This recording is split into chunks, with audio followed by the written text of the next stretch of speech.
Hello, best wishes to all my channel viewers. Today is 30th October, a very bright sunny afternoon. We have come to explore Safdarjung tomb. Before that, on our way, we have stopped on Arvind Marg just near Jorbag metro station to view the aircraft which JRD Tata flew in 1962 to celebrate 30th anniversary of first solo flying by JRD Tata from Karachi to Mumbai. This solo flight by a single engine Pushmat aircraft marked the era of commercial aviation in India.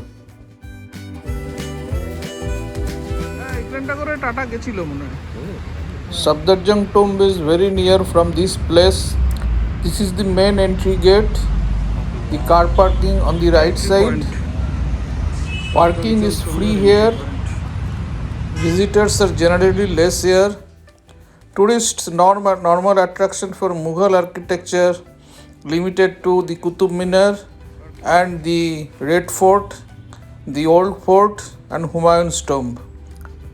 The parking lot is almost empty. I am walking towards the ticket counter of the main entry point. This is the peripheral wall of the Safdarjung tomb. Inside there is a vast garden and in the middle the tomb is located. This historic mausoleum is just 4.5 kilometers away from India Gate, and the other side of the Arvind Road, the famous Lodhi Garden and the Jorbag area. If you come by car from Lutyens Delhi side, you cannot take the right turn to reach the main entrance of the tomb. You have to make a U-turn below the Safdarjung flyover. My friend Gautam bought the tickets. The ticket cost is only 25.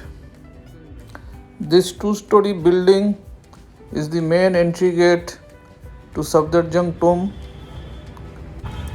The small shop sells curios and books published by ASI. This is the inside view of the dome structure.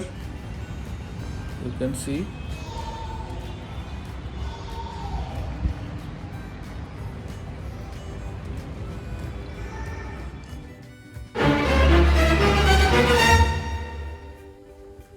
This is the front view of Safdarjung tomb. The fountain is operational and the palm trees both sides giving a magnificent look. আজকে আমরা এসেছি Safdarjung tomb দেখতে। সঙ্গে আমার বন্ধু গৌতম, অনেক দিনের পুরনো সিআর পার্কের বন্ধু। হ্যাঁ গৌতম, কেমন লাগছে? খুবই ভালো লাগছে, দারুণ। একটু ঠান্ডা ঠান্ডা পড়ছে এখন, ঠান্ডা ঠিক নয়, রোদ ভালোই আছে, তাহলেও আমাদের বেশ ভালো লাগছে।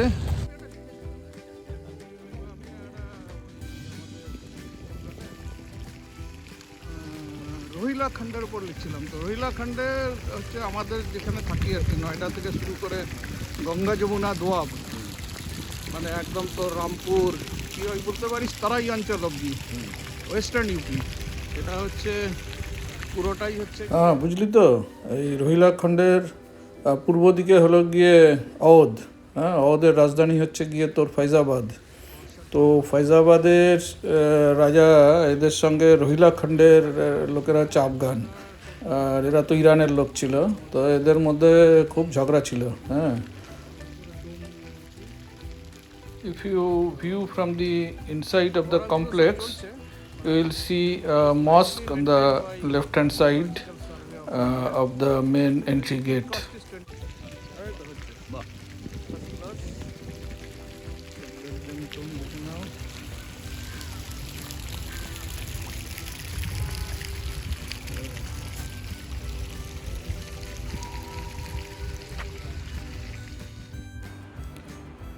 There is staircase. The staircase on all sides of the tomb is there to climb up to the plaza, which is a raised platform to enter into the main mosque.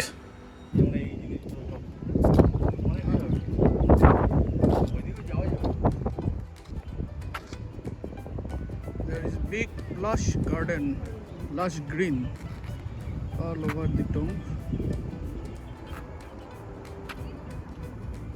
This fountain is not working. This is a red sandstone tomb, the last one built in the era of Mughals. Safdarjung was born in 1708. He was not connected with the Mughal royal family, but due to his sheer power, he became the most powerful Nawab-e-Wazir in the Mughal court. He was born in 1708 and Aurangzeb died in the year 1707. As you all know, after the death of Aurangzeb, the Mughal empire started declining and the rise of English people in India started. After death of Sadat Ali Khan, his father-in-law, he became the Nawab-e-Wazir of Awadh in the year 1739. Then finally, Mughal Emperor Muhammad Shah Ahmed Shah made him the governor of Kashmir. Then he became the governor of Bhopal and also some part of the Madhya Pradesh. It is said that Safdarjung became the Nawab of Awadh by apparently paying 20 lakhs to Nadir Shah. One has to remember that Nadir Shah attacked Delhi and beat the Mughals and massacred Delhi in the year 1739 and had full control of Mughal court. Nadir Shah basically hailed from Iran, so is the Safdarjung.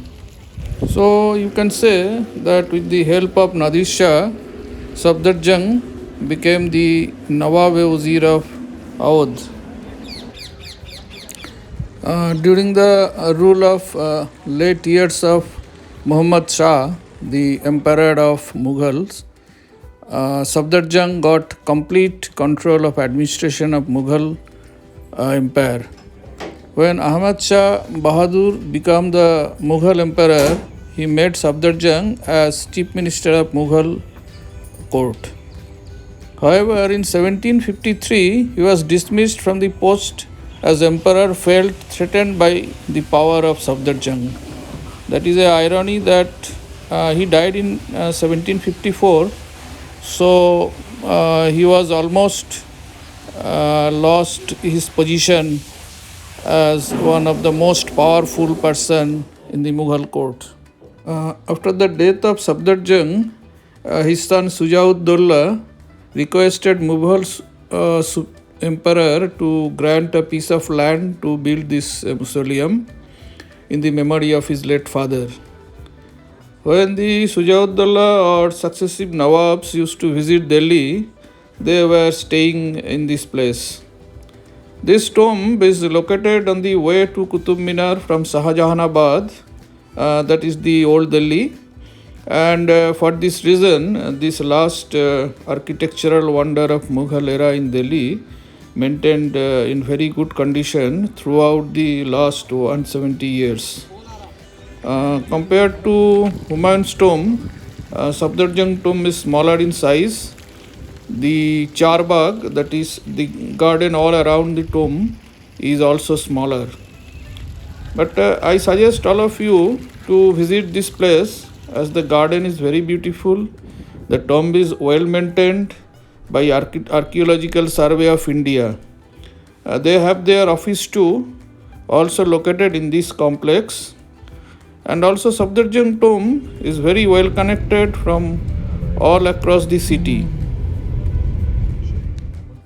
Construction material of Safdarjung tomb is mostly red sandstone. However, there are ample use of white marble in the main entry gate and then the side pillars and inside main facade of the mausoleum.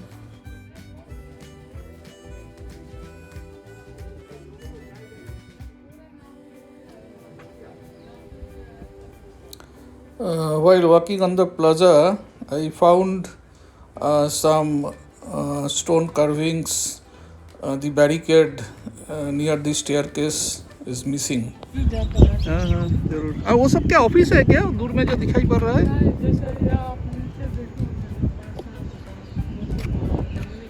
अच्छा उसमें है कुछ अंदर जा सकते? तो बंद है। चारों बंद है। ये नाम है इन लोगों का, मतलब इसका क्या नाम है?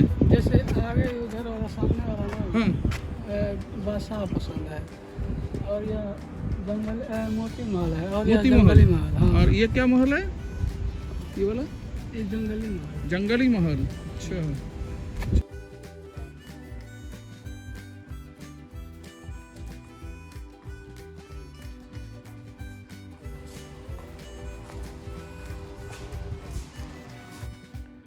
I am in front of Safdarjung's grave, but conspicuously, this is a single grave of His Highness Safdarjung.